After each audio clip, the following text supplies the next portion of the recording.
making human rights real, celebrating, saying sorry, and reaching for the stars. To me, there was a theme this morning about dreaming, and I want to take that further. We do need to reach for the stars. Everybody needs to reach for the stars right from the time we were born.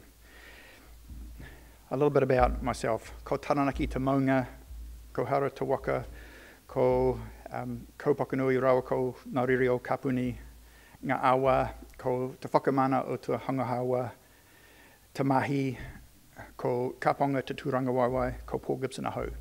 I come from a small place in South Taranaki called Kaponga, and that literally translates as the tree fern which thrives in the dark.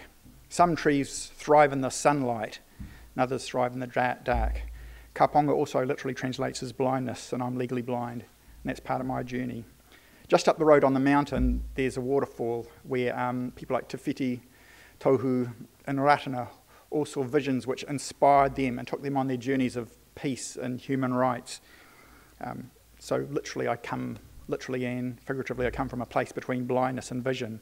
And we all need a bit of that. We all need a vision to give us some sense of where we're going, the stars which we want to reach for. And the Convention on the Rights of People with Disabilities, to me, is like that vision.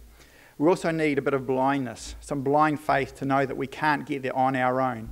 We have to take the occasional leap in the dark. We need to put our faith in the people around us to get there, and together we will get there. New Zealand has a great history in terms of human rights. There are many successes which we should be and are very proud of. As a nation, we were founded on a peace treaty, not a surrender treaty, but a peace treaty between two people, with the intention, the promise that they would take the best possible care of each other. I think we might be moving now. This is going to be an exercise in collaboration and learning between us. Also, as Trish found out when I was working for her, I'm a very bad researcher, but also I'm a very beginner in my journey of learning Braille. As well as the peace treaty, where I came from on the mountain, Te Whiti, it has a history of non-violence and peace, and that was world-leading before Gandhi and Martin Luther King developed their world-leading human rights movements. Human rights is evolved out of what happened in the Second World War, the atrocities of that, what came out of that. New Zealand took a lead in wanting to reach beyond what happened there, and the beginnings of the article of the United Nations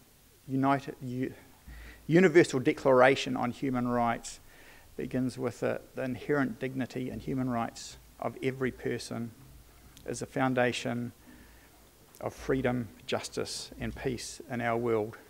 Freedom, reaching for the stars, there are no limits. We need to aspire to everything.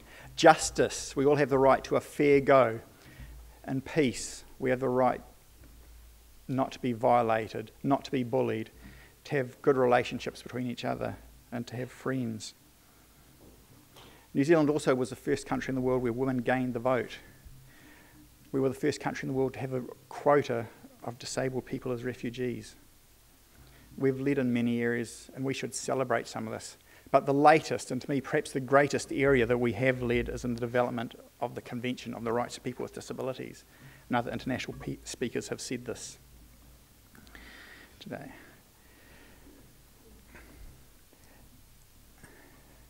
Many New Zealanders, the New Zealand government, non-government organisations, disabled people's organisations, and individual New Zealanders played big roles in the development of the Convention, right from the pre-thinking of it, when it was just an idea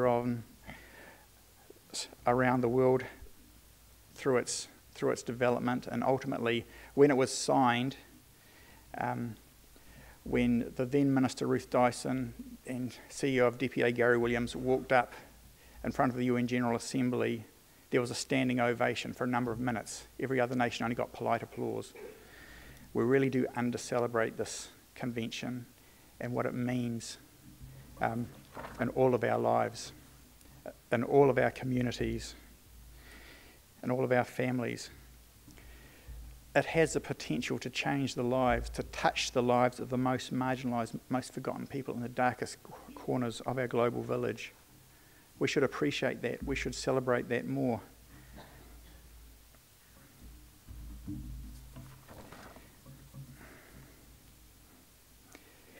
many Kiwis with disabilities and non-disabled Kiwis had a big role in that. As mentioned earlier, Don Mackay, also people like Gary Williams, who has a physical and communication disability, Mary O'Hagan, who has an intellectual disability, and people who has a mental illness, and people with intellectual disabilities as well. Robert Martin played a crucial role. He told his personal story and connected it with a bigger strategic picture, and that helped change the world. It helped pave the way for other people to come and speak, and it helped create the culture of nothing about us without us. Diplomats there who thought they were the experts in these areas and almost had a culture of saying what they thought they needed to say on behalf of the government, which they might not recognise as the truth, were forced to take a step back by the reality of people's lives and listen to who the real experts were. That was disabled people. That was people with intellectual disabilities. And in my own journey, I've been inspired by people with intellectual disabilities as well. As chairperson of DPA, David Corner impacted on me and what he expected of the organisation, and I think that has had global ramifications as well. We do need to celebrate Kiwis with intellectual disabilities who are global leaders. That's a really positive national conversation to have, and I think there's ways we can make it happen beyond this room.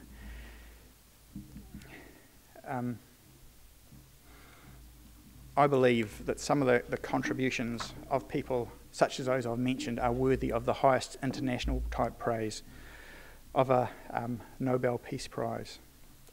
I think we might be moving on there. That we have so under-celebrated in New Zealand and in the world about the potential of the Convention on the Rights of People with Disabilities, that it can and will and is now making a difference on the most forgotten people, that we should be saying this is a great thing to celebrate. We should be putting names forward. We should be having discussions in our community. A positive conversation to have. I think national conversations, especially celebratory national conversations, are part of the culture change which the previous speakers thought about, beyond law change, which would make a real difference in the lives of people with intellectual disabilities today and tomorrow.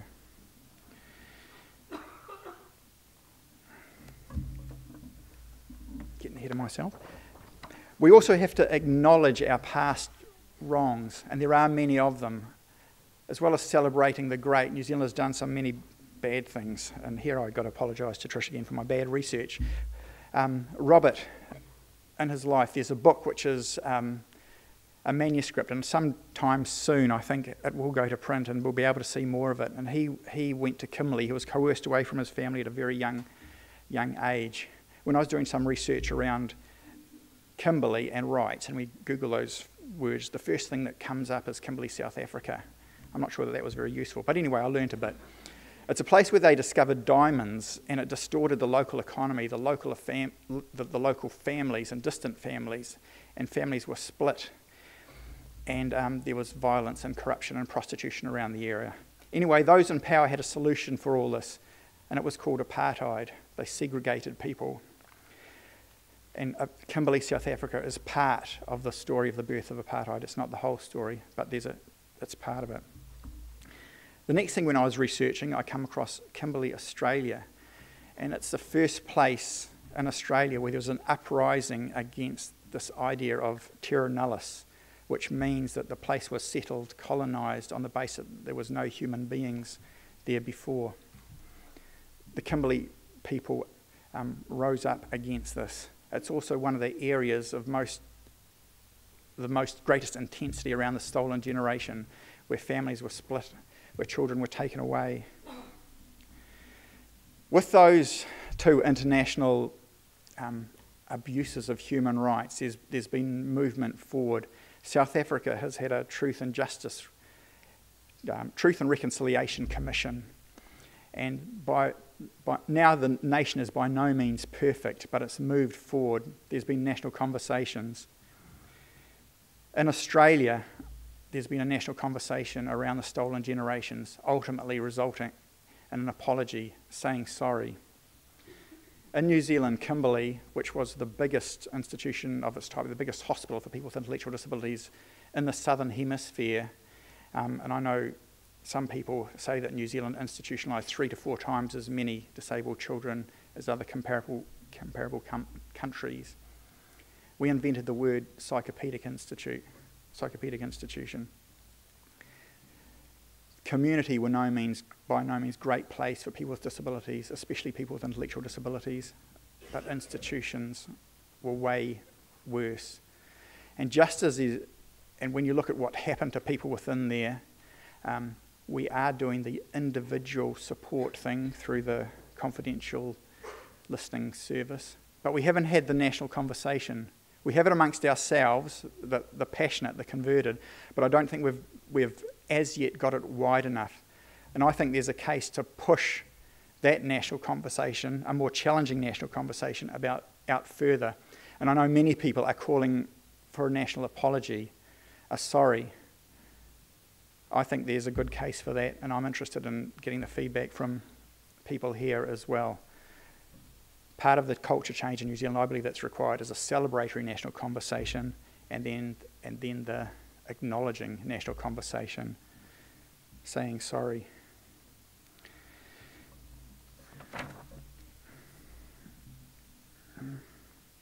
I'll leap ahead of myself and forget what I've written in the notes. Education. This morning, the tangata whenua in their speeches referred to Maui, the ancestor of people here today.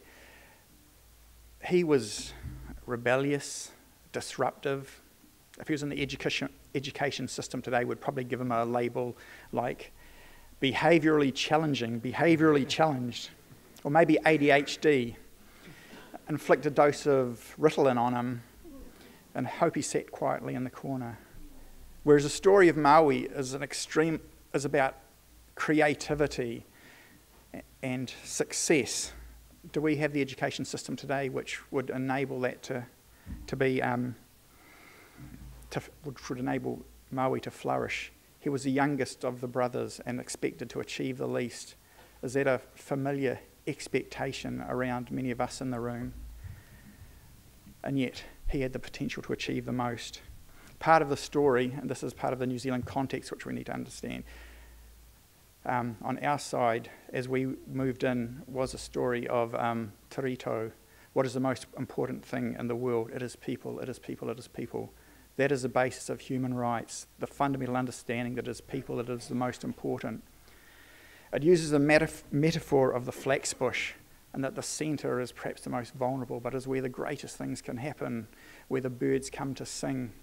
And we need to protect that centre and let it nurture. We need to protect and make nurture the most vulnerable. And that's part of the role of education.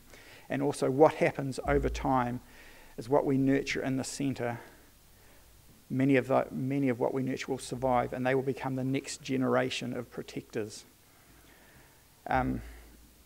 When I hear about institutionalisation, and I think people talk about it's lessening in New Zealand, I think it's growing. There's a new industry of institutionalising old people.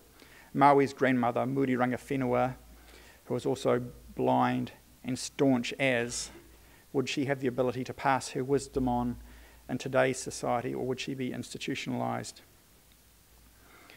These are the challenges that New Zealand needs to face, and we need to draw on the wisdom of our past and look forward to a better future.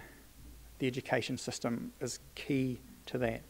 A few other things that are going on in education. I hear Connie talking about 6 out of 10 people, disabled people, intellectually disabled people worldwide bullied. I've done, in my various previous lives, research on behalf of the Ministry of Education, CCS, DPA, and when interviewing disabled children, the proportion of those people who talked about bullying in their lives and their school experience wasn't 60%, so I'll contest that with Connie. It was 100%. Every single child I've ever spoken to on this has experienced bullying. And some of them also spoke about how, as they went older, how it was justified in their minds to be the next generation of bullies, and that, I think, particularly saddened me as well.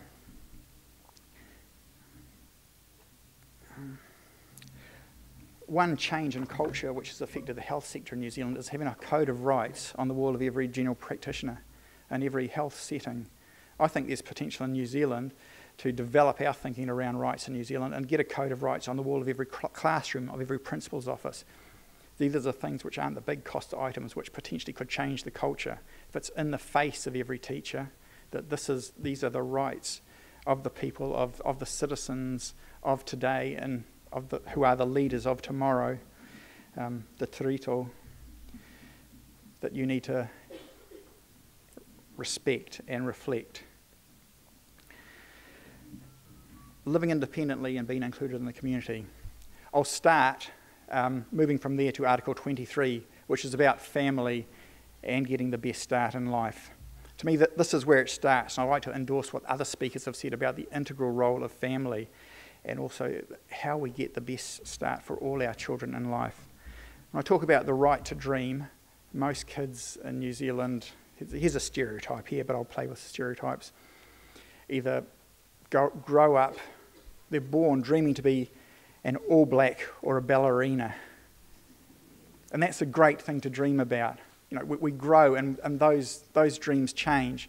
Very, very few, 1% of 1% of 1% or something become either of those things. But everybody should start off with a dream. We should be reaching for the stars.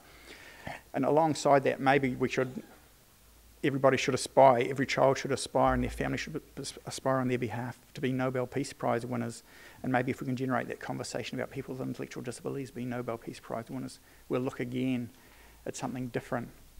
Too often, families are faced with all this professional information at the start of their lives, which is negative, framing things in a wrong way. And professionals, too often, in a fear of creating false hope, create something different, false despair. And I think that's a culture we need to change. We need to be reaching for the stars. We need to be dreaming. We need to, from the earliest possible point, have facilitators in the lives of families and disabled peoples and right through our lives who can envision a better future, a great life for the disabled person, for the disabled child, for the intellectually disabled child, and for their families. If we do that and people dream big and have the right information and the right connections and the right facilitators who can connect them with the community and who those people have the skills to change and engage with the community, we will be moving into a better society. We need to start off in life dreaming of an inclusive world, inclusive communities. One thing I think we've lost a little in our societies over time, well, two things. One is the ability to ask for support when we need it, and two is the ability to offer support when we need it.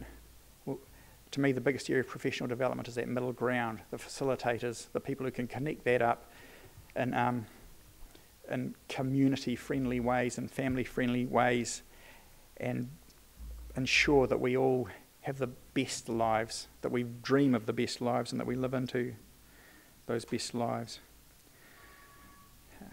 Dignity of risk is part of that. We need to ensure that we don't build silos of cotton wool around disabled people, that we can make mistakes, that we can learn. I heard from somebody working in service provision a while ago that every intellectually disabled person needs a risk management program and project before they can fart.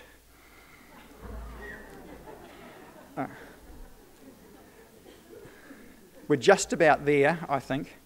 But on the other hand, we are envisioning a different world, a world where services no longer define what rights you can have, but rights will define the services, the supports that meet your needs. Part of that is the thinking that's coming out of Canterbury. Part of that is the thinking which we had hoped to put into the new model, which isn't really, I don't believe, is getting off the ground to the extent that we want it.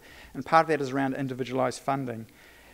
And it's also around supported decision making, which we'll come to as well. But as we, disabled people and families, get more of the control in our lives and the resources, it's going to create challenges for organisations in many ways. And there'll be positive challenges for organisations, for service providers to respond to actually deliver not from a menu, but from the dream of the disabled person and their families, and make that dream a reality. It will be the role of service providers to deliver on those stars, and there'll be facilitators in there to encourage people to reach for the stars. And there'll be challenges for advocacy organisations. How do we stop the breakup of the strength of advocacy as the money gets more fragmented? The UN Convention on the Rights of Disabled People, as long as those other articles, a very important article to reinforce is 4.3 around the voice of disabled people and disabled people's organisations.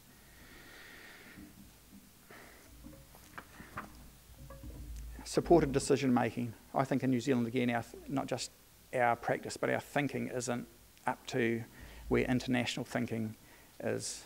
We need to come on board with that more. It is about nothing about us without us.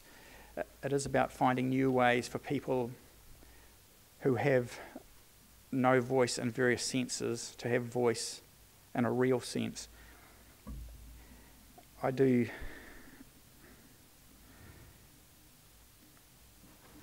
think the voice of self-advocacy in New Zealand has been groundbreaking, and the voice of people first in New Zealand is leading as well. And at a collective level, this sits alongside supported decision making, the new ways forward around how individuals get their preferences realised. The Human Rights Commission will be doing some work on this, and not just on how people with intellectual disabilities are impacted, but how people with mental illness and older people. As I go back to talking about Muriranga Whenua, Maui's grandmother, on whose jawbone this land is fished up, I think about that institutionalisation is growing in New Zealand. It is growing for older people. And many of us in our room, perhaps most of us, one day, if we don't get the supported decision-making processes sorted out, we'll find ourselves being put in places where we don't want to go. So there's self-interest for us all in getting this right. But also there's learnings from the intellectual disability movement. And I go back to an earlier slide, I'm not sure I read it, which I believe is it's an underground revolution which is now unstoppable.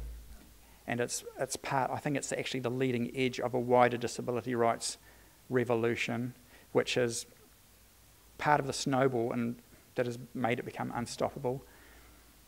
That needs to impact on how we all age and going forward.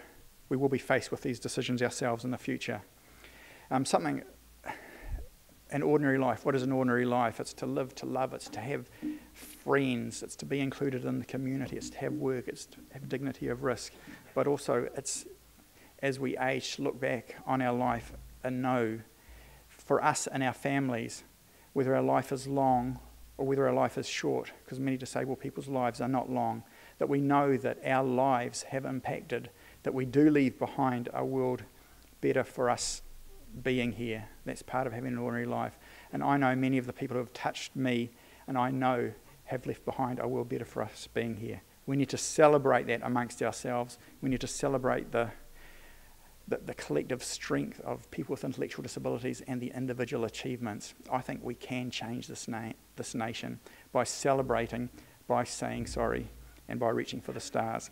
Thanks, and I'll hand over to David.